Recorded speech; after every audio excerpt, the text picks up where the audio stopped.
Your magnesium supplement says 500 milligrams on the label. I want you to sit with that for a second. 500 milligrams. That sounds like a solid dose, right? Here is what is actually happening in your body after you swallow it. Most store-brand magnesium, the kind sold at CVS, Walgreens, Walmart, on Amazon, uses a form called magnesium oxide. Magnesium oxide is 60% elemental magnesium by weight, so that 500 milligram tablet gives you roughly 300 milligrams of actual magnesium to start with. Fine so far. But here is where it falls apart. A study published in Magnesium Research by Firoz and Graeber in 2001 measured the fractional absorption of 4 commercially available magnesium supplements in human volunteers. Magnesium oxide came in at 4%, not 40. 4%. Run that math. 300 milligrams of elemental magnesium at 4% absorption. Your body absorbs approximately 12 milligrams. Out of 500 milligrams on the label, nobody printed that on the bottle. Why magnesium matters and why half of America is short on it. Magnesium is not a trend. The NIH Office of Dietary Supplements confirms it is required for more than 300 enzymatic reactions in the body: muscle contraction, heart rhythm, blood sugar regulation, bone density, sleep quality. It is one of the most essential minerals in human physiology, and most Americans are not getting enough from food. A 2012 analysis published in Nutrition Reviews, Rosenoff, Weaver, and Rood drew on NHANES data and found that 48% of Americans consume less than the required daily amount of magnesium from food. That is not a marginal gap. That is nearly half the country.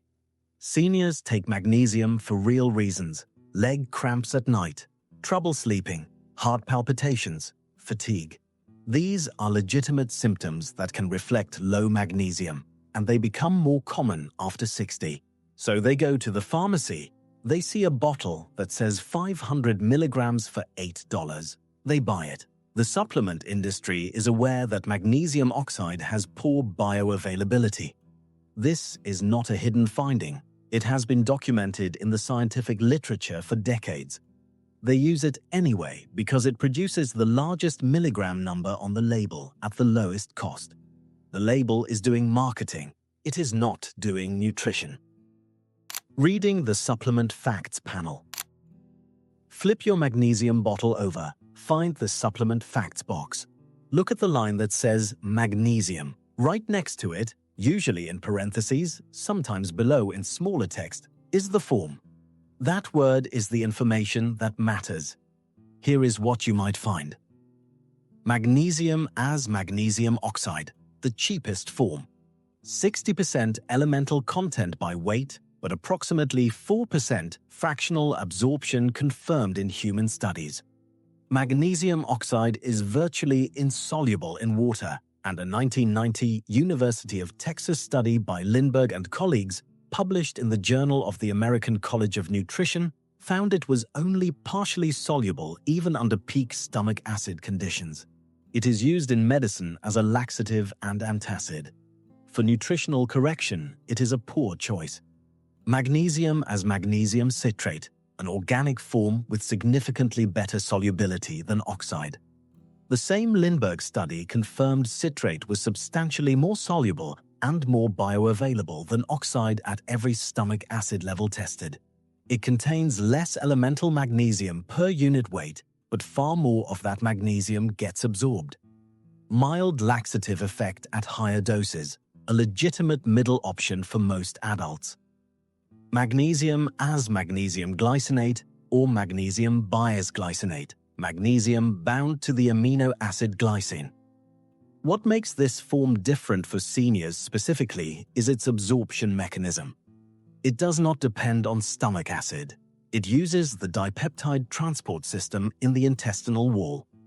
Shueta, Lashner, and Janghorbani documented this pathway in the JPEN Journal of Parenteral and Enteral Nutrition in 1994. The glycine chelate is absorbed in part as an intact dipeptide, independently of the acid-dependent dissolution process that oxide relies on. No significant laxative effect. Gentlest on digestion. Costs 2 to 3 times more than oxide. Third-party certifications to look for on any label. USP verified, NSF certified, or BSCG. These are independent organizations that have physically tested the product and confirmed it contains what it claims. Their absence does not automatically mean a product fails, but their presence provides genuine, verifiable assurance. Dr. Mark A. Moyad, MD, MPH, Jenkins/Pokemper, Director of Complementary and Alternative Medicine at the University of Michigan Medical Center, and the only physician in the United States with an endowed academic position specifically dedicated to studying dietary supplements, writes in his book, The Supplement Handbook, 2014, that label milligram counts are not a reliable guide to what the body actually receives, and that the cheapest forms of any mineral are consistently among the most poorly absorbed. When physicians across the country have questions about supplement evidence, they consult Moyad. That is the authority level this information carries. 3 reasons. Being 65 makes the problem worse. The same supplement that barely works for a 35-year-old works even less for someone at 65 or 70. There are 3 specific verified clinical reasons. The NIH Office of Dietary Supplements updated its official magnesium fact sheet in June 2022. Their position is direct. Magnesium absorption from the gut decreases with age, renal magnesium excretion increases with age, and older adults are significantly more likely to have chronic conditions and take medications that deplete magnesium further. That is the federal government's own statement on this subject. Reason 1. Stomach acid naturally declines with age. A condition called hypochlorhydria, reduced stomach acid production, is common in adults over 60. Magnesium oxide dissolves by reacting with stomach acid. Less acid means less dissolution, which means even less of that 4% absorption rate gets through. It compounds the problem. Reason 2. Proton pump inhibitors. In 2009 alone, more than 21 million patients filled PPI prescriptions at U.S. retail pharmacies, according to FDA data. These drugs, omeprazole, pantoprazole, lansoprazole, are among the most prescribed medications in the country, taken for GERD and acid reflux.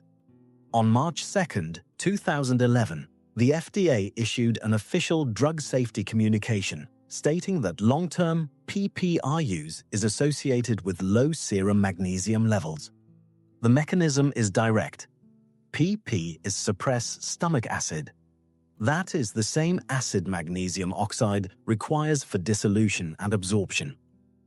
A senior taking omeprazole and a magnesium oxide supplement is taking a drug specifically designed to remove the acid that their supplement needs to work. A 2014 study in the Journal of Clinical Pharmacology, Markovitz and colleagues, N equals 95,205 patients, found that PPI users had a 66% higher adjusted risk of hypomagnesemia compared to patients not on acid-suppressing medications. Reason 3. Blood pressure medications. Thiazide diuretics, hydrochlorothiazide being the most common, directly cause renal magnesium wasting. A cross-sectional analysis of 9,820 participants from the Rotterdam study, published in Pharmacoepidemiology and Drug Safety in 2018 by Kaiboom and colleagues, found that thiazide diuretic use was associated with a 2 to 3-fold increased risk of hypomagnesemia. Put all 3 together, a senior on hydrochlorothiazide for blood pressure, plus omeprazole for reflux, plus a magnesium oxide supplement, is experiencing kidney-level depletion, blocked stomach-level absorption, and using the most poorly absorbed supplement form available. All 3 operating simultaneously, completely silently. Why your blood test? Probably missed the real problem. Many seniors have had magnesium tested. The doctor ran blood work. The result came back normal. Everyone moved on. Here is what that test actually measured. A serum magnesium test, the standard blood panel, captures the magnesium circulating in the bloodstream. That represents less than 1% of total body magnesium. The remaining 99% or more is inside cells and in bone.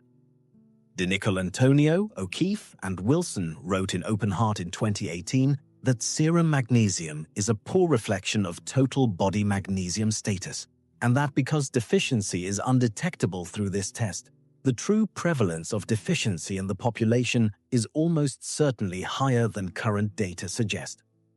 Dr. Mark Hyman, MD, Senior Advisor at the Cleveland Clinic Center for Functional Medicine and author of more than 15 New York Times best-selling books, has written on his verified clinical website, doryman.com, that the standard serum blood test is the least sensitive way to detect a drop in your total body magnesium level. He specifically recommends a red blood cell magnesium test as a more accurate measure of intracellular status. The research on what low magnesium means for seniors specifically is not abstract. A 2024 systematic review and meta-analysis from the Friedman School of Nutrition Science and Policy at Tufts University, published in Advances in Nutrition, lead author Fan Chen analyzed 15 studies on magnesium and cognitive health in adults. It found a consistent U-shaped association between serum magnesium and dementia risk. Seniors with levels below the optimal range of 0.85 millimoles per liter faced a 43% higher risk of all-cause dementia compared to those at the optimal level. And a 2024 prospective cohort study from the Seniors Enrico 1 cohort, 1,900 community-dwelling adults with a mean age of 68.7 years, followed for 3.5 years, found that seniors in the highest quartile of magnesium intake had a 57% lower risk of developing frailty compared to those in the lowest quartile. Frailty is not an abstract clinical term. It means falls, loss of independence, and the trajectory most seniors fear most. The verdict: which form, what dose, what to avoid. Let me be direct about all three forms, because this is the practical takeaway. Magnesium oxide, skip it for nutritional purposes. If constipation relief is the specific goal, it works for that. For sleep, muscle function, or correcting deficiency, the clinical evidence does not support it as your primary supplement. Magnesium citrate. A legitimate step up. Better solubility, meaningfully better absorption, widely available. The mild laxative effect at higher doses is the main drawback. For most adults who tolerate it, it is a solid middle option. Magnesium, glycinate, or B-is-glycinate, the form I look for specifically for seniors. It bypasses the stomach acid dependency entirely, which matters when you are over 60 or on a PPI. Gentle on digestion, no laxative effect. The RDA for adults 51 and older is 420 mg per day for men and 320 mg per day for women, per NIH. Count what you get from food plus supplement together, not just the supplement label. Costs more than oxides, but far more of it actually gets into your body. Consumer Lab has documented significant variation in actual magnesium content across brands. Some products do not even deliver what their label claims before absorption is considered. Look for USP verified, NSF certified, or BSCG marks as the most accessible quality signal. 2 timing notes. Take magnesium glycinate in the evening. The glycine component independently supports sleep quality, confirmed in a 2007 study by Yamadera and colleagues in Sleep and Biological Rhythms. Do not take magnesium at the same time as calcium supplements. They compete for the same intestinal absorption pathway. Separate them by at least 2 hours. One essential caution: seniors with chronic kidney disease or significantly reduced kidney function should not start magnesium supplementation without direct physician guidance. Kidneys regulate magnesium excretion, and impaired kidneys can allow dangerous accumulation. This is not a decision to make without your doctor. This is educational content. Talk to your healthcare provider before making any changes to your supplements or medications. 1. Action that takes 30 seconds. Right now, before anything else, go find your magnesium supplement. Flip it over. Find the supplement facts box. Look at the magnesium line. Read the word in parentheses right next to it. That is the form. If it says oxide, you now know exactly what that 500 milligram number on the label means for your actual body.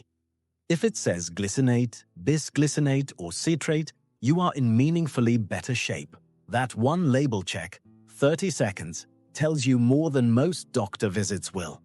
I'm Dr. Henry, wishing you a happy and healthy life.